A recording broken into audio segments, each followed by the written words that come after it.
Hello everyone, ఈరోజు మన ఛానల్లో మరొక హెల్తీ రెసిపీ చూసేద్దాం. ప్రతిరోజు ఇది తినటం వల్ల మన బాడీలో ఇమ్యూనిటీ అనేది పెరుగుతుంది. ఈ ఫ్లూ సీజన్లో ఇది చాలా ఉపయోగపడుతుంది. ముందుగా నేనైతే ఒక 1/2 కేజీ ఉసిరికాయలు తీసుకుంటున్నాను. ఉసిరికాయల్ని వాటర్ వేసి చక్కగా శుభ్రం చేసుకోవాలి. ఇది డైలీ తినటం వల్ల మనకి బ్లోటింగ్ ప్రాబ్లమ్స్ ఉన్నా కూడా తగ్గిపోతాయి. ఇంకా డైజెషన్కి కూడా చాలా మంచిది. ఇది మన స్కిన్కి, హెయిర్కి చాలా మంచిది. అలాగే మన బాడీలో ఐరన్ అబ్జార్ప్షన్ని పెంచుతుంది. ఇలా చక్కగా శుభ్రం చేసుకున్నాక వీటిని ఫ్యాన్ కింద ఆరబెట్టుకోవాలి. నెక్స్ట్ వచ్చేసి ఒక 100 గ్రామ్స్ మామిడి అల్లం తీసుకుంటున్నాను. మామిడి అల్లంలో యాంటీ ఇన్ఫ్లమేటరీ ప్రాపర్టీస్ ఉంటాయి. మజిల్ పెయిన్స్, జాయింట్ పెయిన్స్, ఇంకా స్వెల్లింగ్ ఏమైనా ఉన్నా తగ్గిపోతుంది. ఇలా మట్టి అంతా పోయే వరకు చక్కగా శుభ్రం చేసుకోవాలి.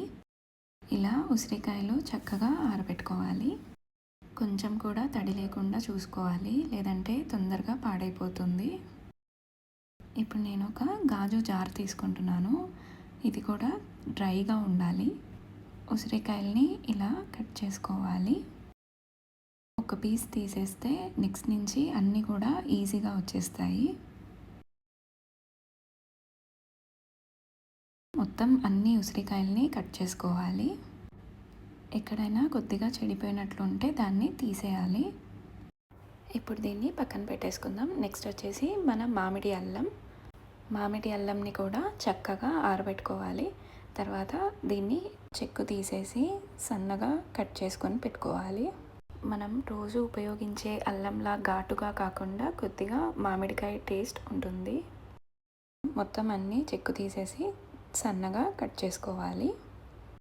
ఇది డైరెక్ట్గా కాకుండా సైడ్ డిష్ లాగా కూడా తీసుకోవచ్చు. పెరగన్నంలోకి లేదా పప్పన్నంలోకి సైడ్ డిష్ లాగా తీసుకోవచ్చు. ఇలా సన్నగా తరిగి పక్కన పెట్టుకోవాలి. నెక్స్ట్ వచ్చేసి ఒక 4 పచ్చిమిర్చి తీసుకుంటున్నాను. పచ్చిమిర్చిని కూడా ఇలా చూపిస్తున్న విధంగా కట్ చేసుకొని పెట్టుకోవాలి. అన్నీ ఇలా ముక్కలుగా కట్ చేసుకున్నాక జార్లోకి యాడ్ చేసుకోవాలి. చెయ్యి అస్సలు తడిగా ఉండకూడదు.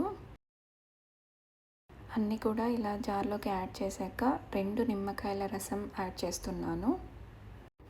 ఇది వెయిట్ లాస్కి కూడా చాలా ఉపయోగపడుతుంది. ఒక 1/2 టేబుల్ స్పూన్ వాము యాడ్ చేస్తున్నాను. అలాగే ఒక 3 టేబుల్ స్పూన్లు ఉప్పు, ఒక 1/2 టేబుల్ స్పూన్ పసుపు యాడ్ చేస్తున్నాను. ఇక్కడ వీడియో క్లిప్పింగ్ మిస్ అయిపోయింది. ఇది ఇలా క్లోజ్ చేసి చక్కగా షేక్ చేసుకుంటే మొత్తం అన్నీ కూడా కలిసిపోతాయి. ఇది ఒక 3 రోజులు ఊరబెట్టుకుంటే చాలా టేస్టీగా ఉంటుంది. అలా కాకపోయినా డైరెక్ట్గా వెంటనే కూడా తినేయచ్చు. మనం తినేటప్పుడు చేతితో కాకుండా దీన్ని స్పూన్తో తీసుకుంటే ఎక్కువ రోజులు నిలువ ఉంటుంది. ఫ్రిడ్జ్లో కనుక పెట్టుకుంటే ఒక 15 డేస్ పాటు తినచ్చు. ఫ్రిడ్జ్లో పెట్టుకుంటే తొందరగా పాడైపోతుంది. ఇది ఖచ్చితంగా మీ ఇంట్లో అందరికీ చేసి పెట్టండి. చాలా మంచి రెసిపీ. ఈ రెసిపీ కనుక మీకు నచ్చినట్లయితే లైక్ చేసి, షేర్ చేసి, సబ్స్క్రైబ్ చేయండి. Thank you.